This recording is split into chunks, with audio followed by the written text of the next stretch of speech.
আসসালামু আলাইকুম। Hour cooking হাউজে সবাইকে স্বাগত। আশা করি সবাই সুস্থ আছেন, ভালো আছেন। বিফ তেহেরি তৈরি করেছি, তো এই রেসিপিটা শেয়ার করব আপনাদের সাথে। কিভাবে তৈরি করলাম, কম বেশ সবাই এটা তৈরি করেন, তারপরেও আমি আমার মতো করে তৈরি করেছি। প্রথমেই আমি ঘরোয়া যে মশলাটা করেছি সেটা দেখাচ্ছি। জয়ফল, জয়ত্রী, লবঙ্গ, স্টার অ্যানিস, কালো এলাচ, গোলমরিচ, দারচিনি, সাদা এলাচ এবং তেজপাতা। গোলমরিচ নিয়েছি এখানে, সাদা এবং কালো গোলমরিচ দুটো নিয়েছি। আপনারা চাইলে শুধু কালো গোলমরিচ দিয়েও করতে পারবেন। তো মশলাগুলো এখন ব্লেন্ডার করে নিব। আমি মশলাগুলো কিন্তু একদম ভাজিনি, একদম কাঁচা র মশলা, এটাই আমি ব্লেন্ডার করে নেব। এখানে এভাবে ব্লেন্ডার করলে মশলার ফ্লেভারটা স্ট্রং থাকে, যার কারণে আমি কিন্তু চুলায় ভাজিনি। তো এই যে মশলা কিন্তু গুঁড়ো হয়ে গেছে, আমি এই মশলাটা দিয়েই তৈরি করে নিব। এবং এখানে বলে রাখি, এই মশলার সঙ্গে আমি গুঁড়ো করা যে জিরা এবং ধনিয়া আছে পাউডার, এটা মিক্স করে নিয়েছি। তো একসাথে এই মশলাটা আমি রান্নার সময় দিয়ে দিব। তো আমি সরিষার তেল দিয়ে দিলাম, সরিষার তেল দিয়েছি এবং পেঁয়াজ কুচি দিয়েছি। তেহেরি অবশ্যই সরিষার তেল দিয়ে রান্না করার চেষ্টা করবেন, এতে করে ফ্লেভার এবং স্বাদ একেবারেই অথেন্টিক এবং অসাধারণ হয়। তো পেঁয়াজটা একটু ভাজা হয়ে গেলে আমি গরুর মাংসগুলো দিয়ে দিলাম। এখানে প্রায় 2 কেজির মতো গরুর মাংস আছে।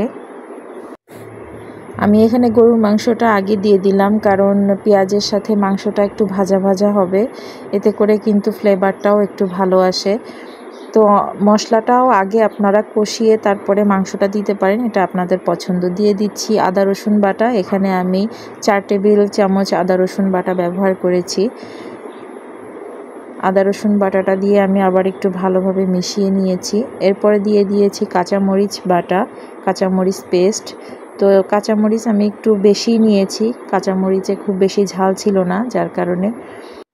তৈরি করা মশলাটা দিয়ে দিলাম।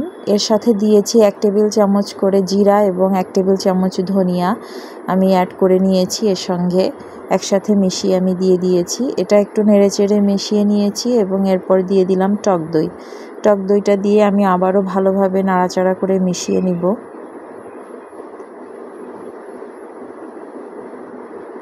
তেহেরি রান্নাতে খুব বেশি মশলার প্রয়োজন হয় না, হালকা মশলাতেই কিন্তু তেহেরি অনেক মজা হয়। লবণ দিয়ে দিয়েছি। এরপরে ভালোভাবে এই যে মশলা কিন্তু একদম কষিয়ে ফেলেছি। এরপর কিন্তু আমি এই ঢাকনা দিয়ে আমি রান্না করেছি এবং গোশটা ভালোভাবে রান্না হওয়া পর্যন্ত আমি রান্না করে নিয়েছি। এটা আমি ভিডিও অনেক লম্বা হয়ে যাওয়ার কারণে কিন্তু মুখে বলে দিলাম।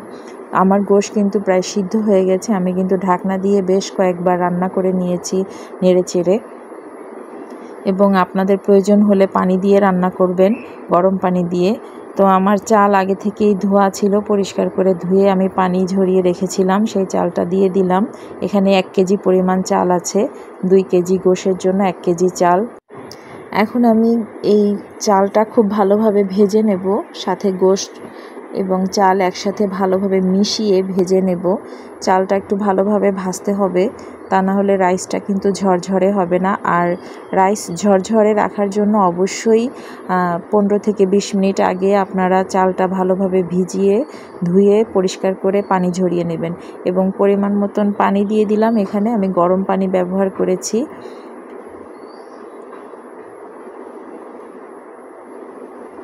খুব ইজি এবং সহজ করে আপনাদের কাছে আমি এটা উপস্থাপন করার চেষ্টা করেছি। তেহেরি রান্নার জন্য পানিটা দিয়ে দিয়েছি। এখন লবণটা একটু দেখে নেবেন। এই গরম পানিতে কিন্তু লবণটা টেস্ট করলে বুঝতে পারবেন যে চালে আপনার কতটুকু লবণ লাগবে। এখন যে পানিটা আছে এই পানিটায় আমি টেস্ট করে দেখে নিব যে লবণ আসলে আর প্রয়োজন কিনা বা কতটুকু দরকার। এটা আপনারা এই পানিটা টেস্ট করলে বুঝতে পারবেন। এই পানিটা লবণ যদি ঠিক মতো হয় তাহলে আপনার রাইসের লবণটা ঠিক মতো হবে। তো এখন আমি ঢাকনা দিয়ে রান্না করে নিব, পানিটা শুকিয়ে আসা পর্যন্ত রান্না করে নিব। তো এই যে পানিটা কিন্তু শুকিয়ে গেছে, খুব বেশি সময় কিন্তু লাগে না রান্না করতে, পোলাও অল্প সময়ে রান্না হয়ে যায়। এখন আমি যেটা করব, পোলাওটা কিন্তু আরেকটু ঝরঝরে হবে, একদম ঝরঝরে হবে পোলাওটা। এখন কেওড়া সেন্ট দিয়ে দিচ্ছি, কেওড়া জল যেটা, কেওড়া জলটা দিয়ে এবং কিছু পরিমাণ ঘি দিয়েছি। এতে করে তেহেরির ফ্লেভারটা খুব ভালো আসবে। এবং ঢাকনা দিয়ে আমি 15 থেকে 20 মিনিট দমে রেখেছি।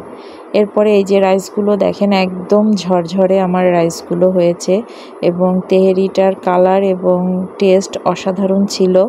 এটা তৈরি না করলে তো বুঝতে পারবেন না, অবশ্যই বাসায় তৈরি করবেন, কিন্তু খুবই মজার খেতে এবং অল্প মশলায়, ঘরোয়া মশলায় তৈরি করা যায়। যে কোনো সময় যে কোনো মুহূর্তে তৈরি করতে পারেন। যে মশলাগুলো দিয়েছি এগুলো কম বেশ সবার বাসাতেই থাকে। তো আশা করি ভিডিওটি সবার ভালো লেগেছে। সবাই ভালো থাকবেন। আল্লাহ হাফেজ।